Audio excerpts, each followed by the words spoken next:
আগরতলায় ভারত বিকাশ পরিষদের 24তম প্রান্তিক বার্ষিক অধিবেশন অনুষ্ঠিত। ভারত বিকাশ পরিষদের ত্রিপুরা প্রান্তের 24তম বার্ষিক অধিবেশন রবিবার আগরতলা প্রেস ক্লাবে যথাযোগ্য মর্যাদায় অনুষ্ঠিত হয়। সংগঠনের এই গুরুত্বপূর্ণ সম্মেলন প্রধান অতিথি হিসেবে উপস্থিত ছিলেন রাজ্যের মন্ত্রী রিঙ্কু রায়। এছাড়া উপস্থিত ছিলেন সংগঠনের মহিলা সভানেত্রী রূপা দেববর্মা সহ অন্যান্য নেতৃত্ব ও বিশিষ্ট ব্যক্তিবর্গ। এদিনের সম্মেলনে বক্তব্য রাখতে গিয়ে মন্ত্রী টিঙ্কু রায় সংগঠনের সুদীর্ঘ ঐতিহ্যের কথা স্মরণ করিয়ে দেন। তিনি বলেন, 64 বছরের পুরনো এই সংগঠনটি সারা দেশে শিক্ষা, স্বাস্থ্য এবং সমাজসেবামূলক কাজে নিজেদের উৎসর্গ করেছে। সংগঠনের মূল লক্ষ্য হল মানব সেবা এবং রাষ্ট্র নির্মাণে প্রতিটি নাগরিককে উৎসাহিত করা। তিনি আশা প্রকাশ করেন যে আগামী দিনে এই সংগঠন আরও শক্তিশালী হয়ে উঠবে এবং সাধারণ মানুষের সেবায় আরও অগ্রণী ভূমিকা পালন করবে। সম্মেলনে উপস্থিত বক্তারা সংগঠনকে আরও তৃণমূল স্তরে নিয়ে যাওয়া এবং সাধারণ মানুষের কাছে এর আদর্শ পৌঁছে দেওয়ার বিষয়ে বিস্তারিত আলোচনা করেন। রাজ্যের বিভিন্ন জেলা ও মহকুমা থেকে আসা প্রতিনিধিরা এই অধিবেশনে অংশগ্রহণ করেন।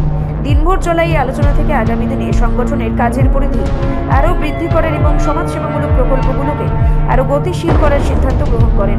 এই বার্ষিক অধিবেশনকে কেন্দ্র করে সংগঠনের সদস্যদের মধ্যে ব্যাপক উৎসাহ উদ্দীপনা লক্ষ্য করা গেছে।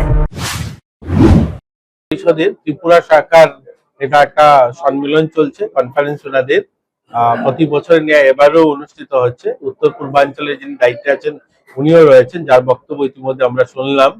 আর ভারতীয় বিকাশ পরিষদের মূল লক্ষ্য হচ্ছে সেবা এবং সুশাসন সংগঠন তৈরি করা, প্রবুদ্ধ জনদেরকে সচেতন করা এবং তাদেরকেও সামিল করা সামাজিক কাজে, রাষ্ট্র নির্মাণে সকলের যোগদান।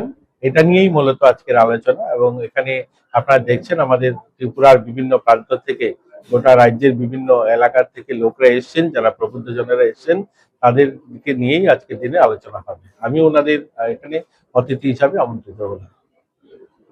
বিকাশ পরিষদ আজকে সংগঠনে প্রায় 60-65 বছর 64 বছর পুরনো সংগঠন। গোটা দেশে ওনারা কাজ করেন, বিভিন্ন সেবা কার্যে ওনারা রয়েছেন, এডুকেশনে কাজ করেন, স্বাস্থ্যতে কাজ করেন। ওনারা রক্তদান এবং স্বাস্থ্য পরিষেবা, বিভিন্ন ডিজাস্টার যখনই বন্যা বা কোনো ভূমিকম্পে ক্ষতিগ্রস্ত হয় সেখানে গিয়ে সেবা কার্যে ওনারা সামিল হন এবং দেশ নির্মাণে সহযোগ ওনারা করেন। রিপোর্ট সংবাদ প্রতীক্ষা।